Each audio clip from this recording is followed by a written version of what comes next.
Gravitation, ठीक है, 9th standard का ग्रेविटेशन। अगर बात हम ग्रेविटेशन की कर रहे हैं और न्यूटन का नाम नहीं लिया तो it is not very good, okay, it is not possible and it is not. Sir sir sir Isaac Newton बोलना पड़ेगा, sir Isaac Newton was a full name. Now, so there is a legendary story that one day while Newton was sitting under an apple tree, a weeping apple fell on his head.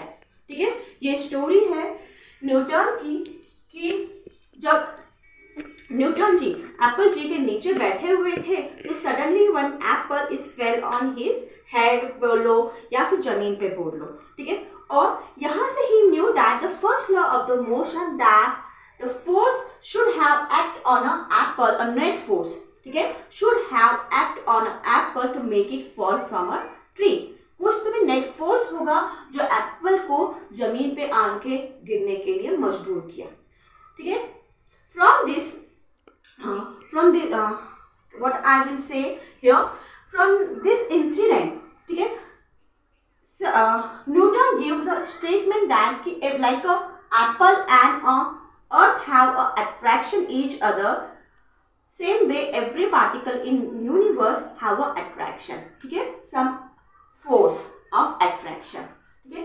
क्या है, उन्होंने कहा every particle in a universe have attract each other, consider two particle ले लिया और इन दोनों में क्या है, force है, ठीक है, and this one is m1 and this is a m2।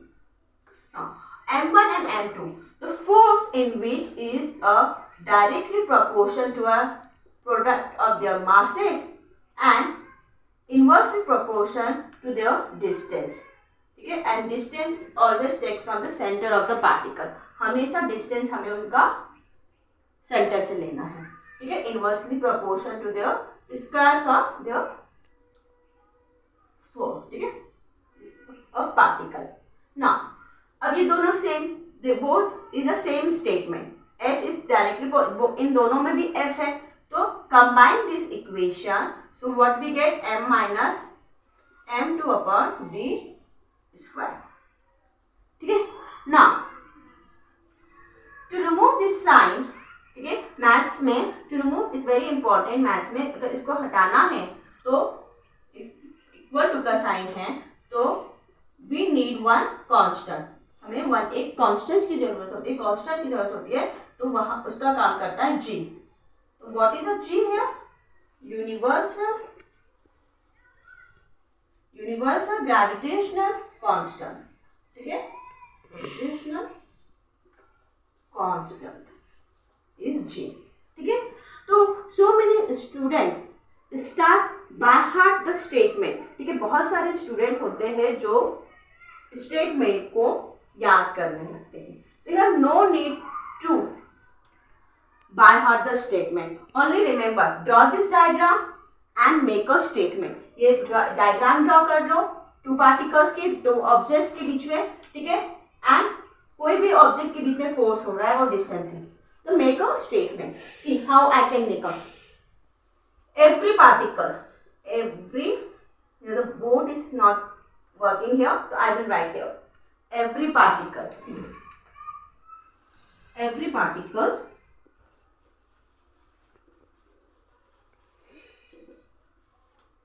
in the universe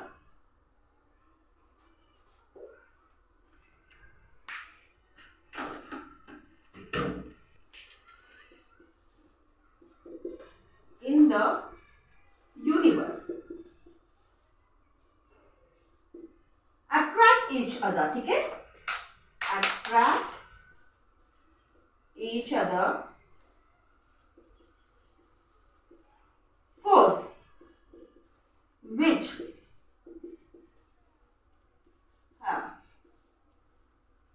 is directly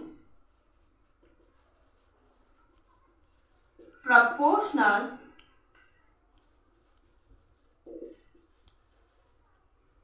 and to their masses, to product of their masses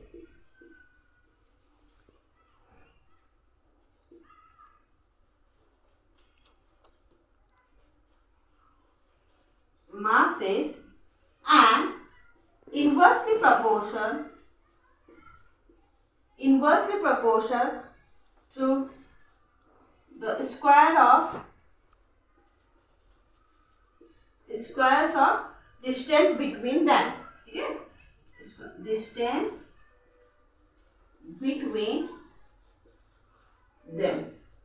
ठीक है, so many students forget to write the square. ठीक है, बहुत सारे बच्चे होते हैं जो स्क्वायर लिखना भूल जाते हैं. तो always remember is that product and square, product of their masses and squares of distance between them. I hope this will work now. This side. तो यहाँ इसके बाद क्या आएगा? F is equal to directly proportion to their M1 and M2 and inversely proportion to their distance, squares of distance between them. ठीक है, now it's working. So when what I did, इन दोनों को मैंने ज्वाइन कर दिया था. ठीक है, combine. तो I get 1 by m minus m2 and d square. Then afterward I remove this sign. ठीक है, hence इक्वल टू के साइन से मैंने उसको हटा दिया और इससे g से g here I get a first law of motion. यहाँ हमें फर्स्ट लॉ ऑफ ग्रेविटेशन का फर्स्ट वी गेट. ठीक है, now in this always remember. ठीक है, one more thing is very important, their unit. ठीक है, how to create a unit. No need to, हमें उसकी यूनिट भी याद करने की जरूरत नहीं है. How to make a their, remember their unit is very g. क्या हुआ, अब g को मैं यहाँ पे g को यहाँ ले लेती हूँ. whenever I rub the board now it's not work properly. अगर मैं यहाँ g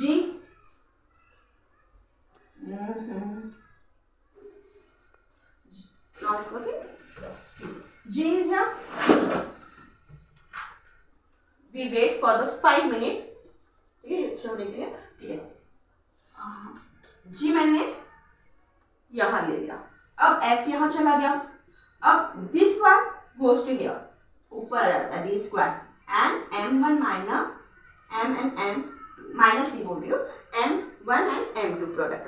ठीक है, so फोर्स का यूनिट क्या होती है? Newton, capital N. And D distance between. तो डिस्टेंस को हम कभी भी मेजर करते हैं तो हम m लगाते हैं and D is the square. ठीक है, अब what is remain, there weight is remain. Weight को हमेशा हम जिसमें लिखते हैं kg में, and because it is below, जो उसका जो मास है दैट इज बिलो, तो that is it come in a negative sign square. Two mass is there. तो like this we have to remember the unit also, gravitation. ठीक है, तो constant value क्या है इसकी, g की 6.67 10⁻⁻11 न्यूटन मीटर पर स्क्वायर kg. तो this is the value student. और ये वैल्यू कैसे आई, this value, how this value is come. ऐसा नहीं कि मैंने बोल दिया आपने लिख दिया या फिर बुक में है तो आ गया. न्यूटन ने एक एक्सपेरिमेंट था, सर से न्यूटन से पहले भी 100 ईयर बिफोर. ओके, उनकी थ्योरी ली, हेनरी कैंडिस की थ्योरी ली. In that he experimentally find out this value. ठीक है, एक्सपेरिमेंट हुआ था जिसमें ही यूज हेनरी कैंडिस ने एक्सपेरिमेंट किया था जिसमें उन्होंने use a one rod and use a gold. Okay, to gold and measurement. It's very interesting story. In my next video I am going to continue and बताने वाली हूँ आप सबको कि ये वैल्यू किस तरह है. It's very interesting story. If you like my channel, subscribe it, like it and share also. ठीक है, please subscribe my channel.